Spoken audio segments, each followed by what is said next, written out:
welcome back to another episode of After the Table, a TTRPG podcast. Tis I, your favorite wounded warrior who does actual play sometimes, Shelly Von Miller. Hi, hello. We have some special guests on the podcast. If you couldn't tell, we're in a different location. It's always different locations. But they have an award-winning set of actual plays, tons of shows. They have raised quite a bit of money that we'll talk about for charity. And they weirdly enough had me on as an NPC. I got to play Poison Ivy and Shadows of God. Welcome to some of the cast and crew of the Wounded Warrior Project actual play team. Hello. This is where the applause comes in. We'll add that. Yes. We'll add that. Yeah. There we go. But everybody go down the line. You can hot potato how they want to Start at the end of the Yeah, sure. Introduce yourself. By the way, it's not an after the table season without Candace. Oh shit, that's right. Hi. This is the second time this season. Hello, it's me. My pronouns are they, she, and a little sprinkle of he.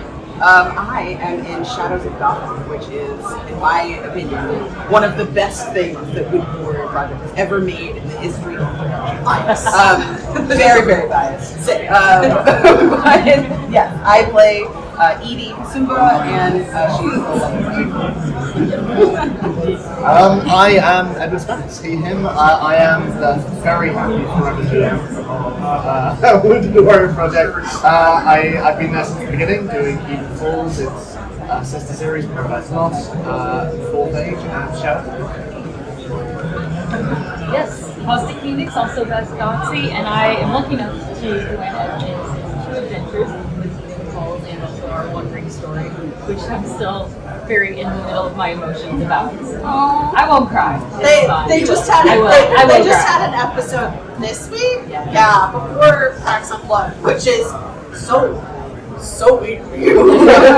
So weird. Day before I flew out. Then you went to pack immediately afterwards. And then I'm Sam. I'm the preparing and engaging specialist in the Warrior Project. Do some of our actual plays, so we get lucky enough to play. And then these other people have all said yes. Or Yeah, I will say this. Whenever you said, "Hey, you want to be an NPC?" I said, "Yeah." Of course. you're an iconic NPC.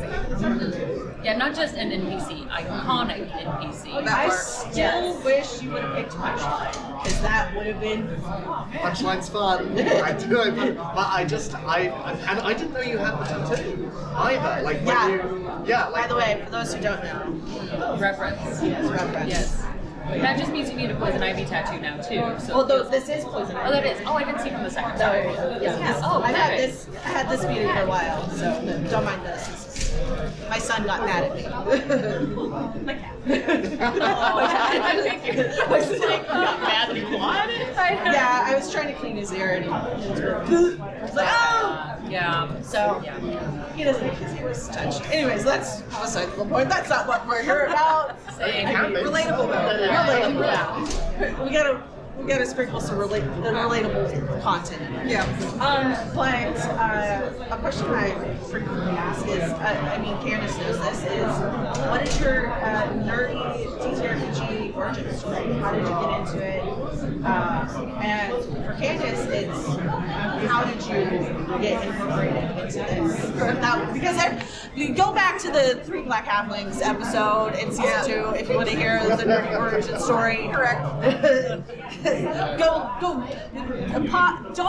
actually, it's very silly. It's very silly. But yes, so yeah, we'll start here and then. Yeah. So I actually got into D&D initially in 2020 virtually with friends on the stream. That's right, with the Ashley Ball. No. It was Noah, my lawyer friend, and Santa Devs, and McLappy Tappy. We were just in a Discord call learning Dungeons and Dragons. And then I was able to just hit the ground running. But with me doing this with the lawyer project, it came from the fundraising aspect of our funds, of our programs, and a way to incorporate community alongside that so that the involvement is there and you can get several people online often was to fundraise via live streams and puppies. And all these people have answered that call, and I will never not be thankful. Mine also started offline, online, like offline from streams, but it was with my brother. I picked it up because I wanted to hang out with my brother again.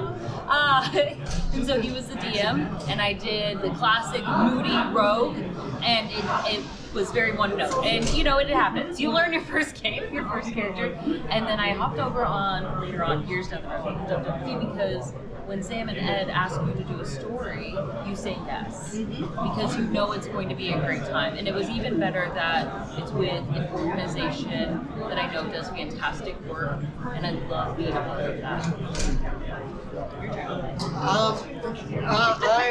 So weirdly, I only realized this recently. My first TTRPG experience is recorded somewhere. It was from so I was asked to join a role-play group, and they were like, you know, you're an actor, you would enjoy this, and I was like, honestly, it was something that had always felt very unattainable, because it felt very much like it was relegated to the 80s, and you know, that kind of like sort of counterculture at the time, and I was so fascinated by it. And they were like, well, we do a podcast, so you can come and like do an episode. So my first time, there's probably a moment halfway through where you can hear my brain, like my eye open, and I'm like, oh, this is my everything now. And all the Matrix happened. It was like, oh. You've been performing since day one, then. Yeah, no, truly, yeah. But yeah, no, and then since then, I almost immediately after that, my friends were like, hey, have you ever considered running this game? And I was like, I don't know how this game works. But then I kind of immediately started GMing for a home game, and like after every single session we'd go, imagine if we could do that. And then every single week we would do that, and then my very dear friend Billy was like, well, I'm a cinematographer, shall we just record it? And so yeah, I've basically been doing actual play for as long as I've been doing this, which feels wrong. Feels impure. No, fancy. That's the word you're looking for. My question is supposed to be how I got here. What was the call to join with WWP? Like, what was the conversation? It's funny, I feel like that's not my question to answer, because I was just asked. I don't know what happened on the back end. What I assume happened is I was doing a project that is going to be released in Q1 of next year, and we were looking for someone who was going to be a secret bad guy that was going to be like really fancy and lovely and delightful, but also just really talk the party. And Calamity was like, I know Edward Spence. And I was like, go ahead.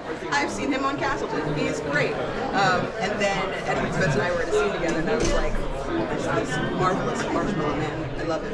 I mean him in everything. Why aren't we working together all the time? And then last year, about a year ago, I was in a project with Sam that has not come out yet. Because, you know, scheduling. And I was like, who is this delightful human being? This person is so wonderful. And then one day out of nowhere, I got a message that was like, hey, so you applied for this like Batman thing we're doing. There's a casting call, and we really want to like work with you. And I was like, I applied for this Batman casting call like 3 minutes before the post. I thought there's no way I'm getting this. Everybody and their mom has definitely auditioned this already. Yeah. Like it's like 11:53 p.m. and it closes at midnight, and I don't have a shot. And they were like, yes. And I was like, ooh, ooh. I got so excited. And then they told me who the cast was, and I was like, I'm gonna believe from my eyes and nose. I don't understand. Perfect. What are we doing here?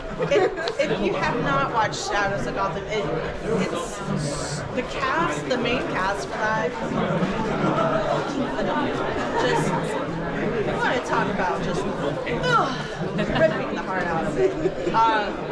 But I guess the other question is you said something about community and building community through TRG. It's a fundraise for Wounded Warrior Project. But what was I used to get into the nitty gritty. What was the conversation like on the back end to be like,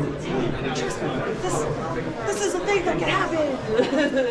Yeah, it was with my team. It's obviously we were doing a lot of fundraising and we wanted to make sure to get into the space, one, to raise awareness, especially for the lower demographic that does not yet know what might be available to them. So it was a way to not only tell an incredible story, because you can do a lot of healing through role play, but also it was really great because then we knew that their community members who might have warriors or grandparents in them would come and watch, and then hopefully they would see all of these programs that are free for them, like no cost at all, because what we are raising is taking care of them. So pitching that and showcasing it through what I'd done previously before I came to WWP, it was a quick yes. There was a lot of trust, and I was like, oh, you trusted me way too quick with this one. Let's go.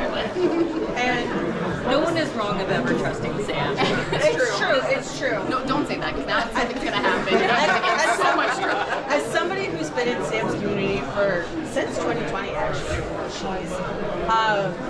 I just realized how long it's been. It's been almost 6 years. Almost 6 years, no big deal. For trust, there's a reason why there's trust. But what was the conversation with Edward to bring him on board?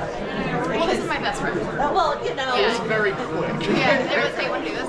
Was it an ask or was it, hey, I've got this thing for you, you're doing it? It wasn't asked. I'm not going to say Let's be real. It could have been.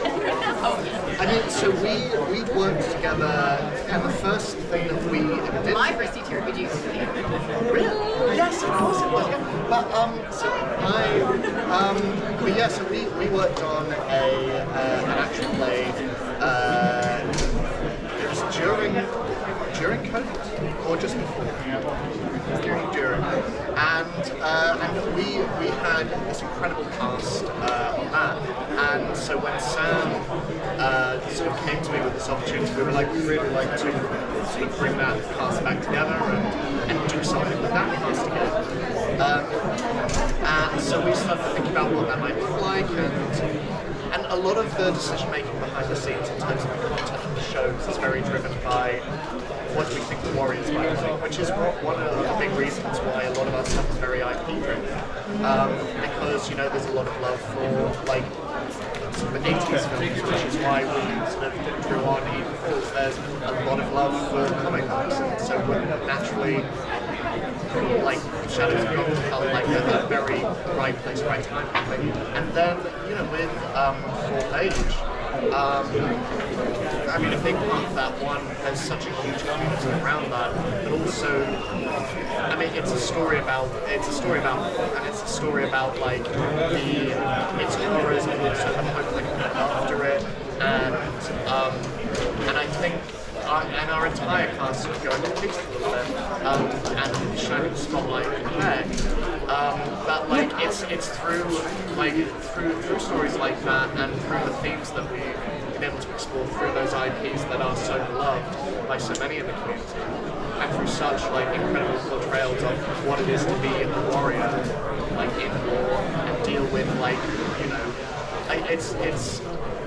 it's a very humbling experience to be able to, like I said, sort of healing through roleplay, while also, you know, raising money and incredible. And no matter the IPs, you've always, and collectively with the tables, there's always that story of hope and community, which I think really ties into WWP's mission that you're not alone in this. There's support.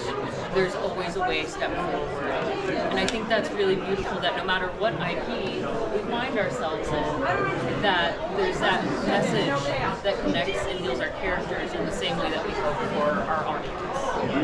Yeah, and I mean, it's similar with, like, obviously in Shadows of Gotham, we were touching on a lot of like real world stuff that, as we were going on, was becoming increasingly relevant.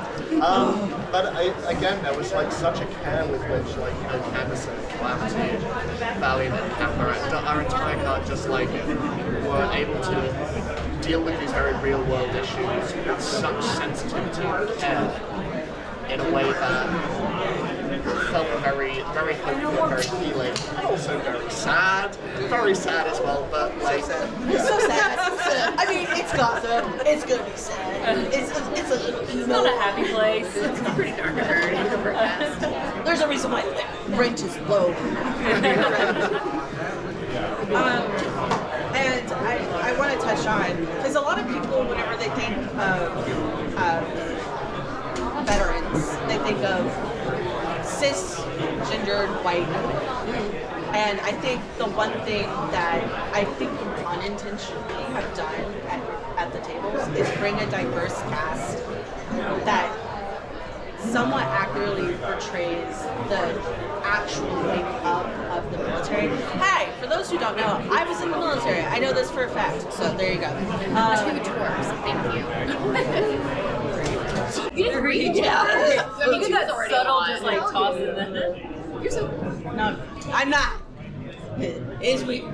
But I think it was probably unintentional, but it's also the fact that you're wanting to tell these diverse stories and make sure that, one, the makeup isn't just all white people at the table.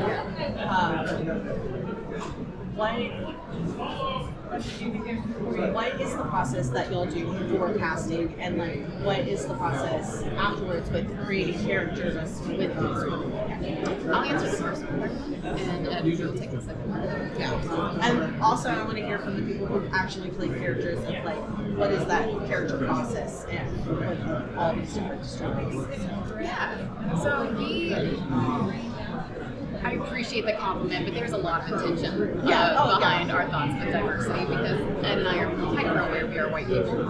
And so the last thing we want to do is create something that is not realistic when it comes to, like you had mentioned, warriors, and we're also diverse. Yeah. It's not just a white man, or even just male with a mask. There's a lot of them in this space as well, and some people of color, there's disabilities. And that's something that we want to showcase through our cast, so that people can see themselves, hopefully, not only in their characters, but in them as people as well. But as for the next step, I mean, honestly, very selfishly, it always comes down to who I want to work with, and I think that's really like pretty much like before I was in the space as much as I am now. It was very much a case of Sam going, pitch me like your dream cast for this, and I would go, well, these people, and then Sam would come back and go, well, these people are and we've been incredibly fortunate in that every single time, like the first people that we've asked have wanted to be involved in these stories, and so, you know, it's basically a selfish wish list on my part, but also like it's finding the right people for the stories. Like the moment that, you know, whether it was 3 minutes before or not, the moment that like I saw your name, I was like, well, this is the story that I want to tell with Candace. And similarly, like I remember us having a conversation before 4th Page where we were both like, this is something that feels very self-reserved, and we probably wouldn't want to delve into it without knowing the other people around the table had that same feeling towards the source material. And because I think that's one of the things that I think has been immensely rewarding, and I'm sure we can speak more of the donation incentives in a bit, but a lot of the time with charity action plays, when you have donation incentives and you have like donation goals, there's always this kind of like unpredictability to it, and it's always very kind of like wild and, oh, we've reached this bit, so you turn into a pop plant, and you can, and wild magic is everywhere, and it's like and that is fun, and that definitely has its place. But I think something that I find a very interesting challenge, and I think our past, like performing have risen to the occasion every single time. It's despite the unpredictability that comes with donation incentives, and when you reach a particular point, something needs to happen. Keeping it totally consistent and keeping it like very driven by the characters and the story. And for me, as a GM, it's never my story, it's theirs. And so to be able to entrust that unpredictability over to truly the best players in the industry, like genuinely. But to be able to just sit there and entrust these exciting instants, it's very humbling. I'm very moved like every week. And I guess to follow up with that, y'all have done charity work in the AP space before. This is wholly different with the incentives. How does it feel?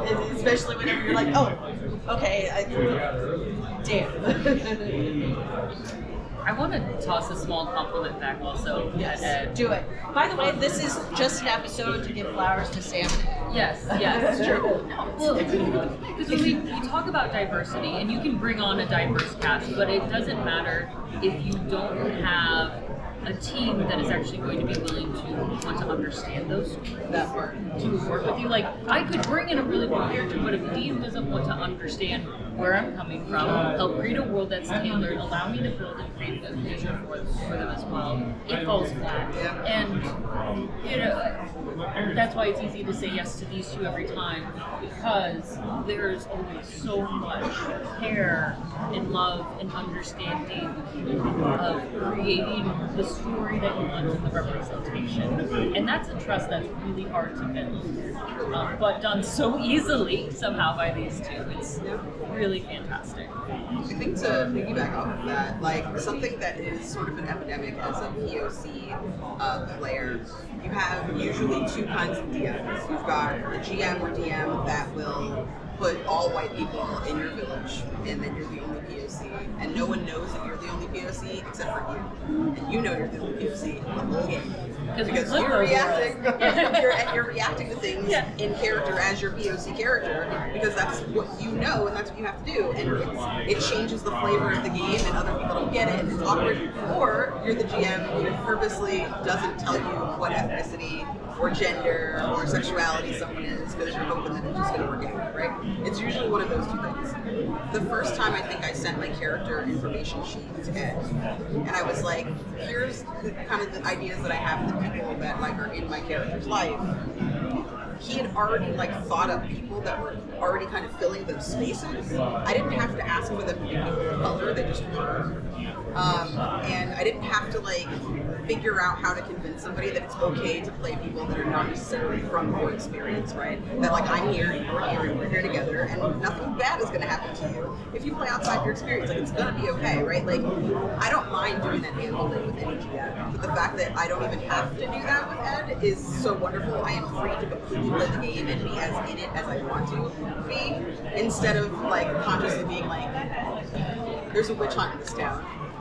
I've made an evil character. I would love to play a villain, but I'm the only black person in this village. I can't have the only black person in the village be evil. Yeah. So I guess I'm a nice person who does everything right all the time. Yeah.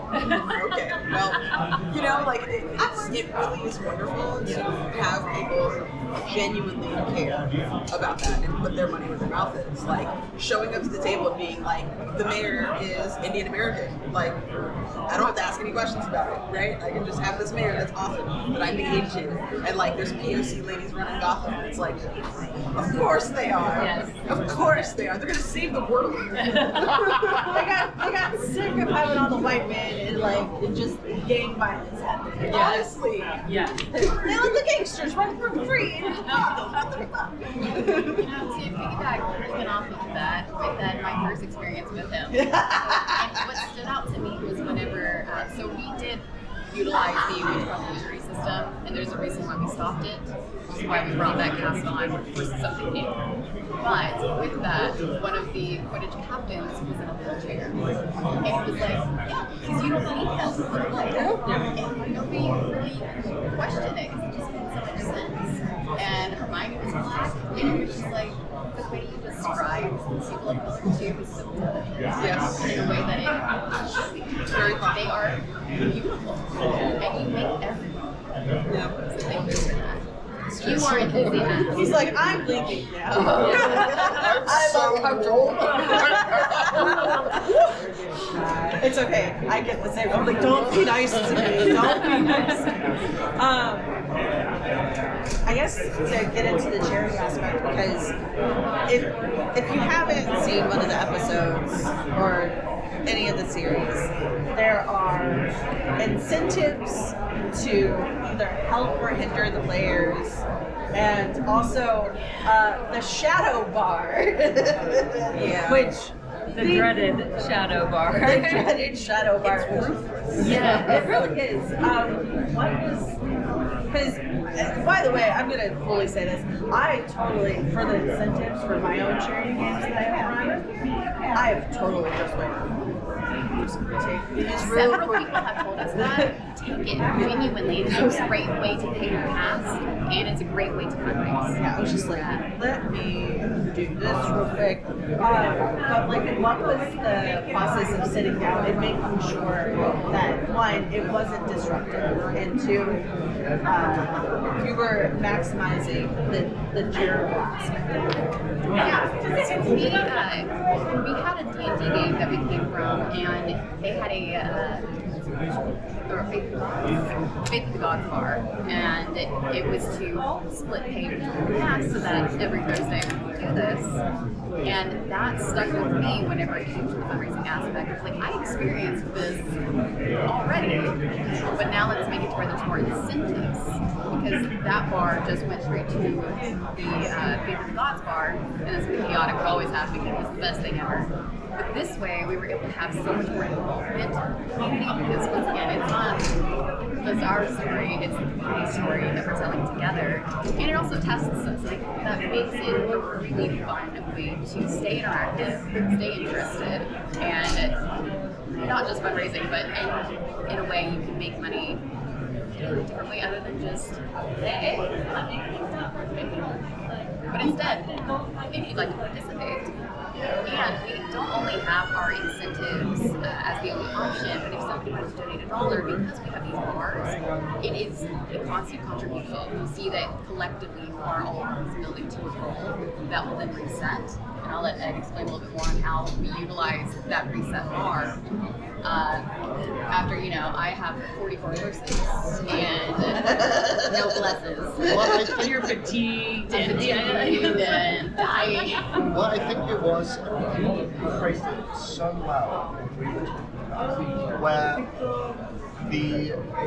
so you can basically affect the dice rolls that the players are making, but it very often feels very repetitive. And I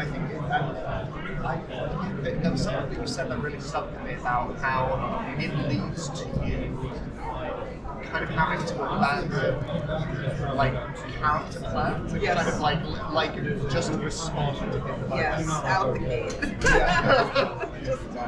But also, I think because it's very rooted in player choice, so I have lessons that I can approach this role with.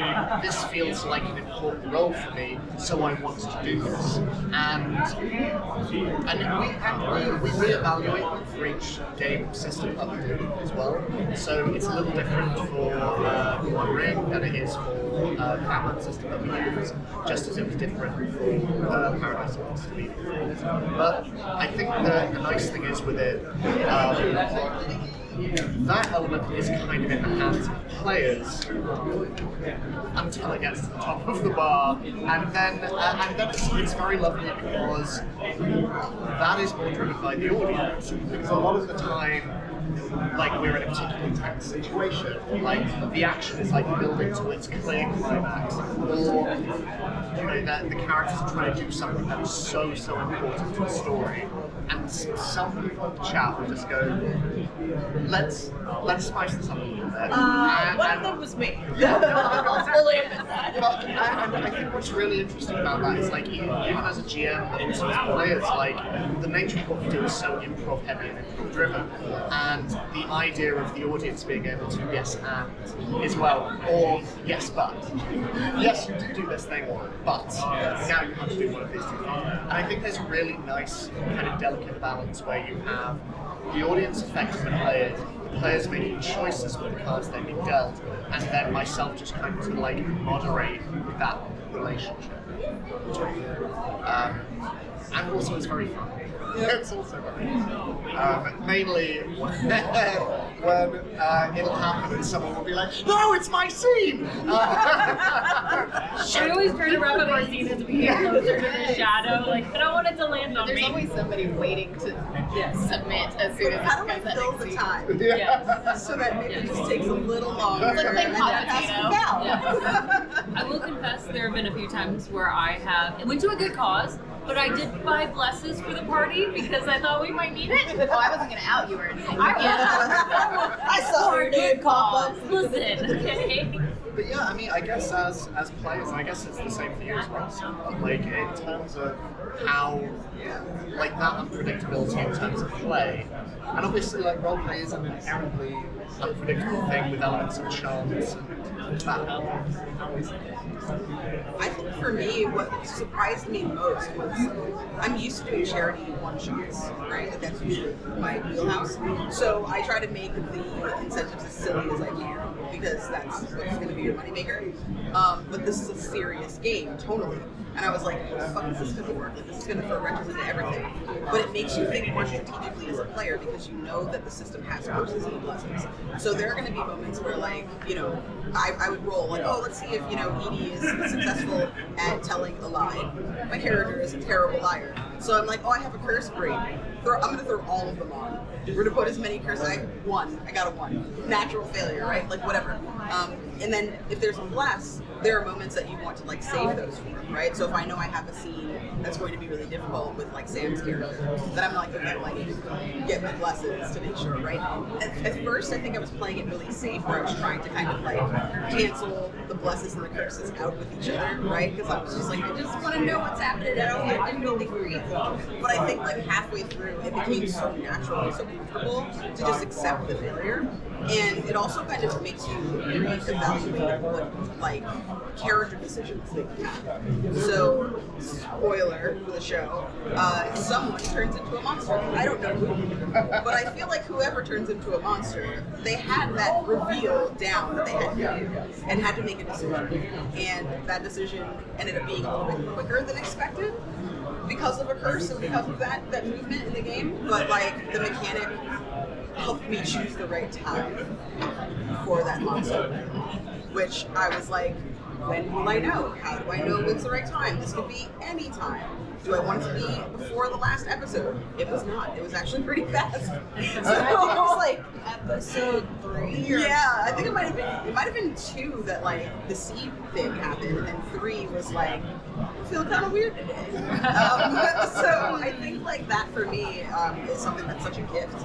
Because, like, you know, when someone is like, you have this box, people are like, think outside the box. I'm like, think inside the box. It's cool in here, right? You gotta do different shit to get, like, the same results, and it makes you more creative, right? You have more to push against. So that's how the Shadow Bar and the Curses of Blessed are for me. Like, it makes it so much more interesting for me to play this character. I have this wealth of knowledge of who she is and what she will or will not do in my head.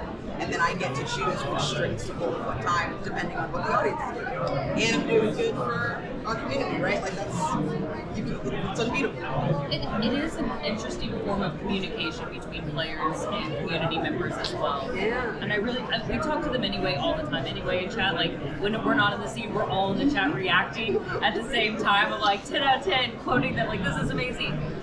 or asking them like, what happened last season? Can you write the lore in the question? Because some of them are really great note takers, but there's also those who like will cheer for you or jeer at you and curse you, right? Because they are also invested in your character, and it is a fun way in which they get to help play with you, and it's so much fun, and it's great to have that connection.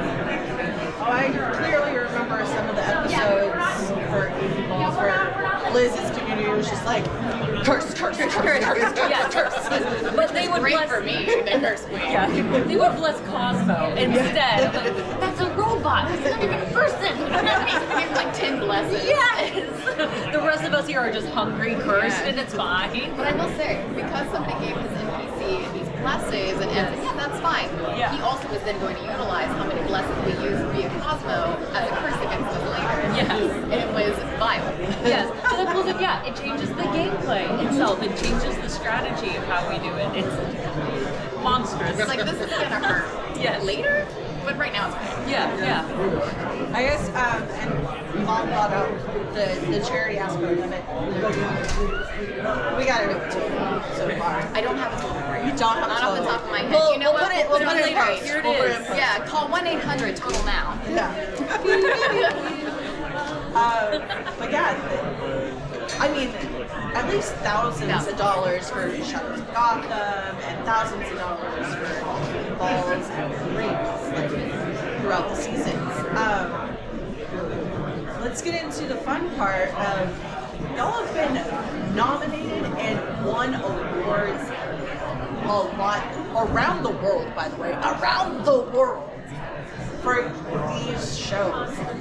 What was the process of like saying, we're gonna do it, we want this to be this is the show, this is the package we're gonna put together? I think the response of the orphanage, specifically with an IP that is so beloved, was our instant yes show to start submitting. But because we are a charity, we saw the Tabletop Arts Fund come out with, if you want to submit, they will pay all of the entry fees for Tabletop Webfests for 2025. And so that element was very important to me as an employee of WWP to make sure that we're saving $100. So whenever we submitted for that and we worked together, we're like, we just seem to be fine. We need to like, make sure everybody's in here at some point, which is difficult when we also have a player that is not with us most of the time in interval. So getting that all together and submitted, and the love that was received from it was just a yes every time we were stoked to submit. And we have been so very blessed with being multi-award winning now. Best player over here has also won. So I'm waiting for the nominations for Shadows of Gotham. I'm just saying, okay, if you didn't watch Shadows of Gotham, there's also vignettes, which I'm not saying, hey, you should totally go watch it. But you should.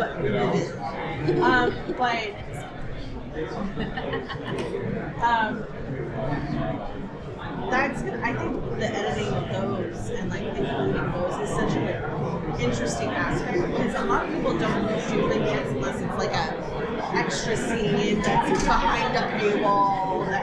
What was the push to do that this time, and then are you going to integrate it into any other projects going forward? well, we started with the fourth day. Okay. Because Because of Jasper and also Lexi sometimes, right? yes, for the second season because they couldn't be with us in that one. But if you want to elaborate on why we got into that. Yeah, so when we were putting together our cast for the fourth age, Jasper was someone I wanted to work with for such a long time.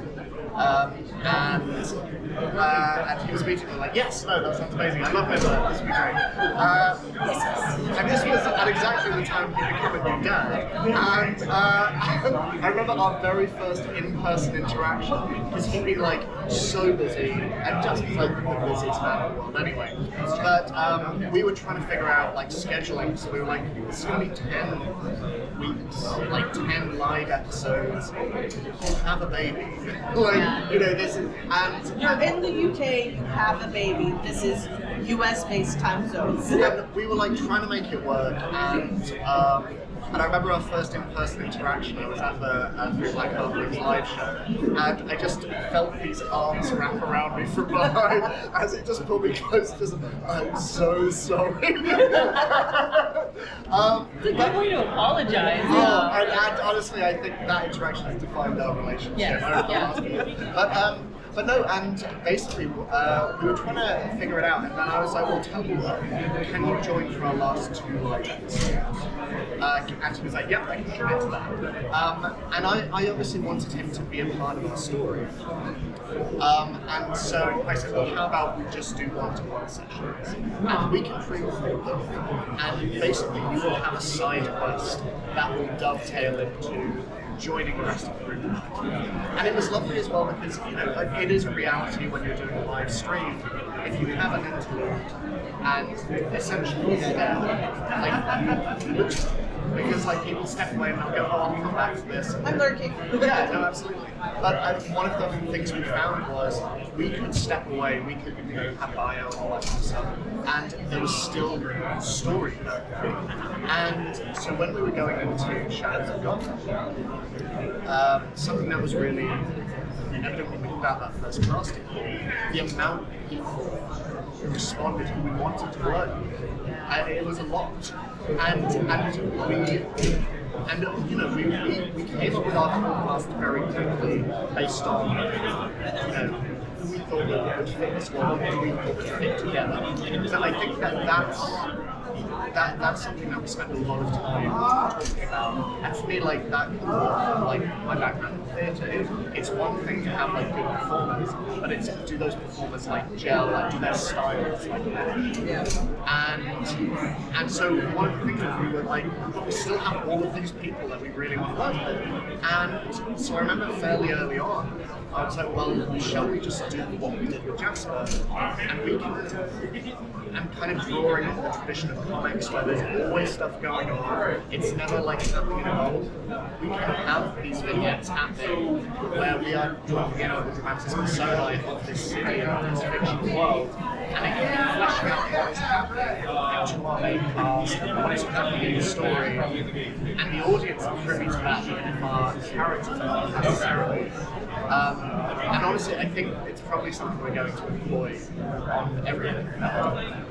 And for one, just because it's such an immense privilege to be able to work with, you know, people like Alec Blackman, it's like Persephone, Emma Carlson, like all these incredible creatives, even if it's just for like 15 minutes, to be able to go, like, we want to use this to showcase like why you are such an asset to this community. And like 15 minutes, like, God, like these performers can do a lot of 15 minutes. It's very, it's very, very humbling to watch.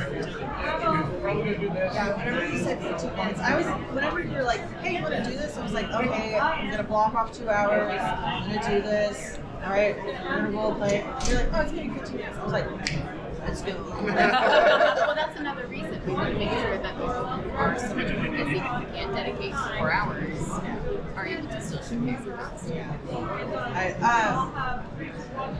So kind of moving away from that, there is an importance of safety tools at some of these stories. There's also the added aspect of the audience who is watching, who have a myriad of backgrounds that might trigger. So like PTSD when it comes to scenes or certain information. How is that conversation included also? How is the audience aspect also included in the conversation of scenes?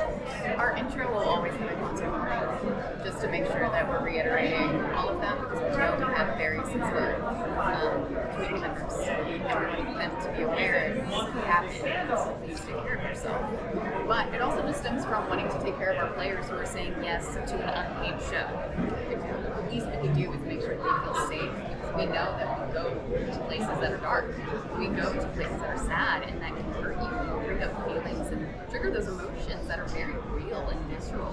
So having those people, having incredible players who, one, answer the call, and two, understand the mission of WWP first and foremost, so that when we touch these topics, everyone's aware and you have to make sure you're touching them properly. It's very important to make sure, and then Ed always puts together an incredible sheet to make sure that everybody's information is out there, that includes just romancing, because some people are just not comfortable with that, and that's absolutely fine, and it should be fine. And then others in the same party are cool with it, and that's also fine.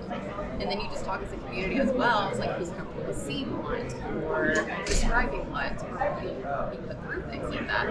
But And I think there's a lot of conversations too. and between each other players too. Yes, it's I mean, I'm always in yours, but I'm always in Candace's yeah, like message your DM, so I don't message you unless I really have to. I try not to. You're very But like, I'll reach out whether it's you or like, even in this last one, I reached out to Hive like, hey, I just want to check in on something. There's a lot of seeing like, how can we support both each other and our characters in a way that is comfortable for both of us. That these conversations, while we don't know what they're going to entirely look like, they're not a surprise, so that way emotionally we can go into them prepared, which is important, so that way we are able to frame them in ways that feel healthy and not reactionary.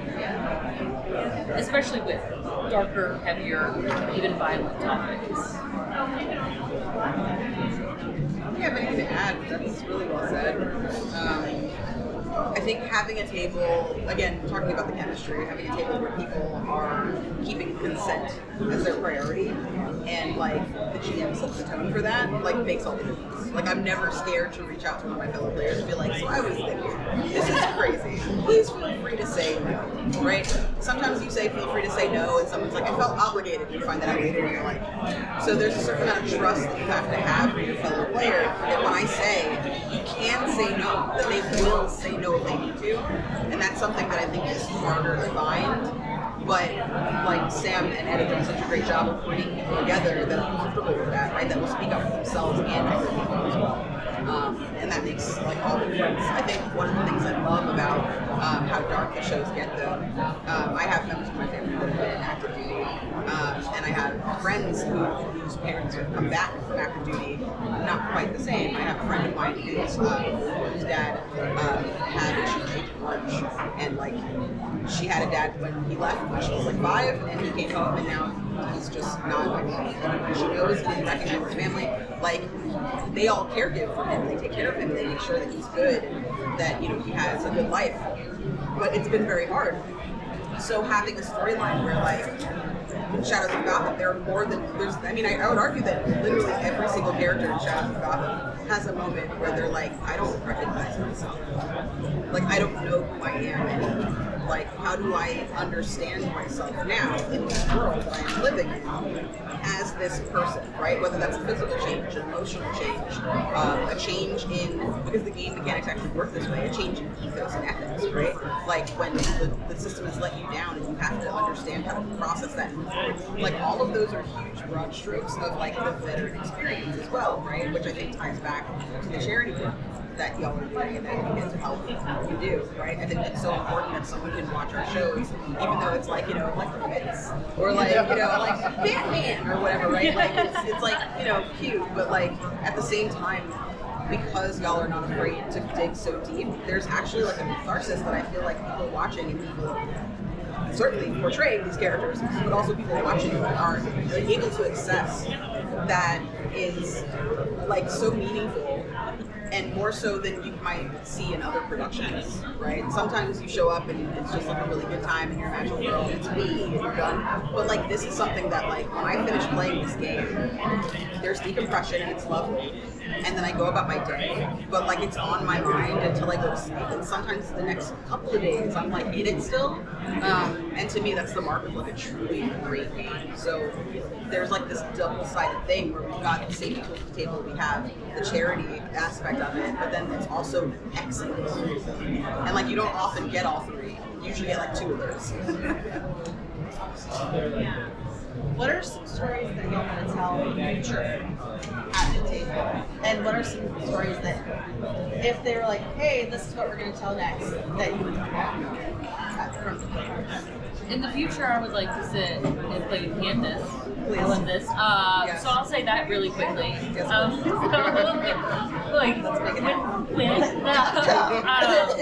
Yeah, just gonna throw that out there. But yes, but I think I know there's future dreams of more IPs beyond it, but I think it's also the continuation of understanding what does this serve for the WWP community, because it's not just telling stories. There's a reason why we're all gathered on this particular channel with this charity, and that's a vision that we want to maintain throughout all of that. I'm excited. Planning has already started on Shadows of Gotham season 2. By the way, there's already DMs and stuff. I'm sure. As soon as the last episode, we were like, all right, let's play. Yeah, I live in Candace's DMs. I mean, I'll never not want to work with y'all. It's like the world would have to end. I think you're stuck with me. But even then, if it did into the story, we would just let Ed pull us out of it, so it'd be fine. It's interesting. Like obviously, very transparently, we're coming to the end of full page, and it was always intended to be 3 seasons. We wanted that trilogy, and that feels like it's marking a real.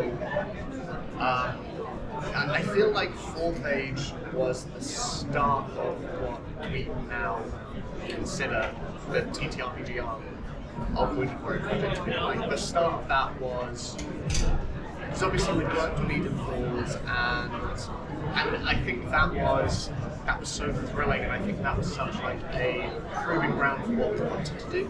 But I feel like Full Page really felt like a gear shifted, like dedicating ourselves to like what the channel is going to look like. It's certainly like on a Tuesday.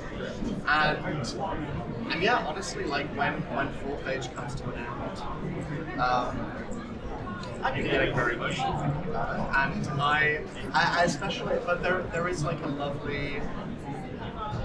there's a lovely acknowledgement that it is ending. And the story should end as well, like story should.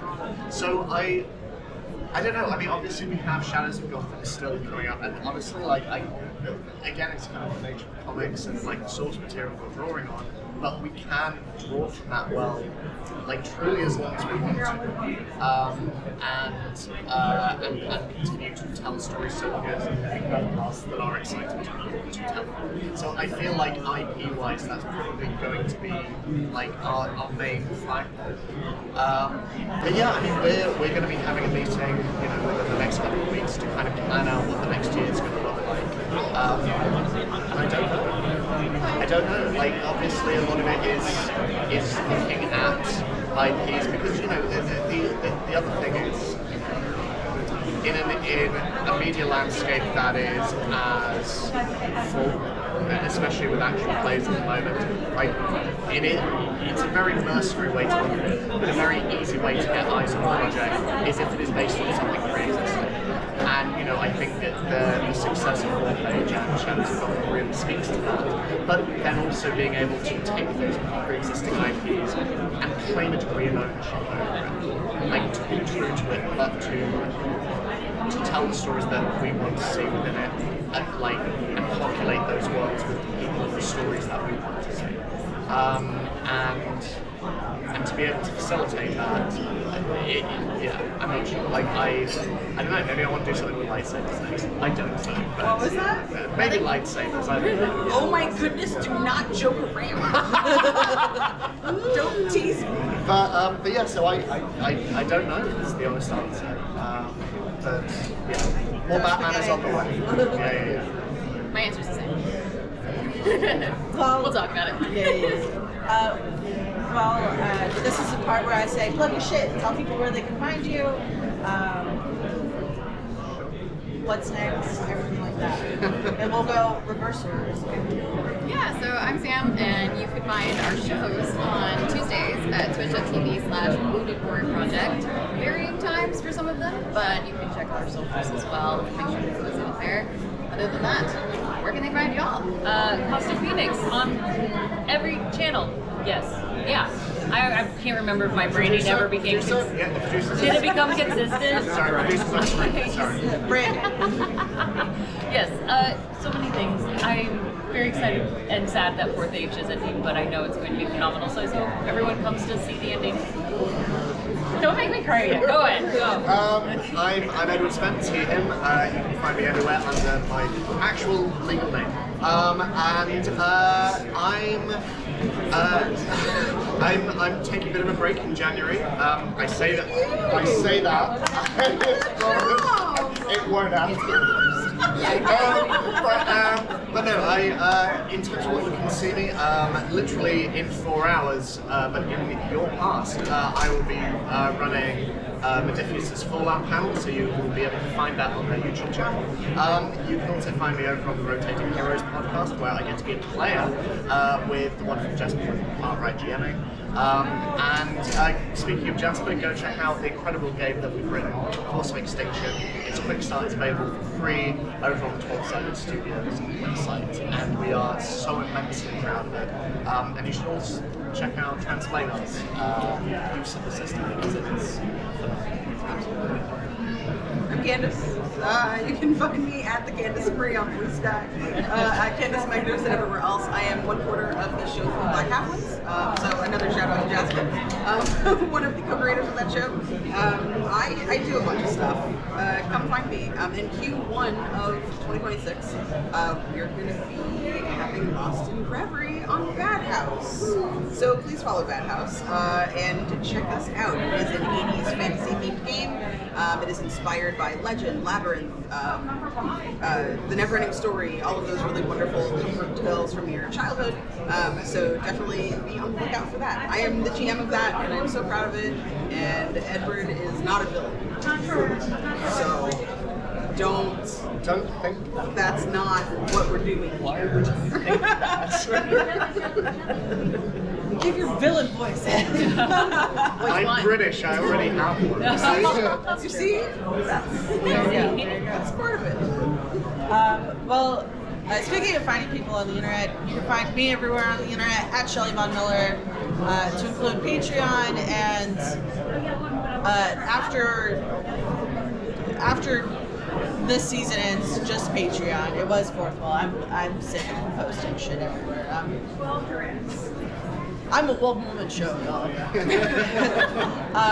But yeah, you can also find all the links for them down in the doobly-doo show notes, whatever the fuck you want to call it. Anyways, I love you guys, and I will see you on the internet. Goodbye!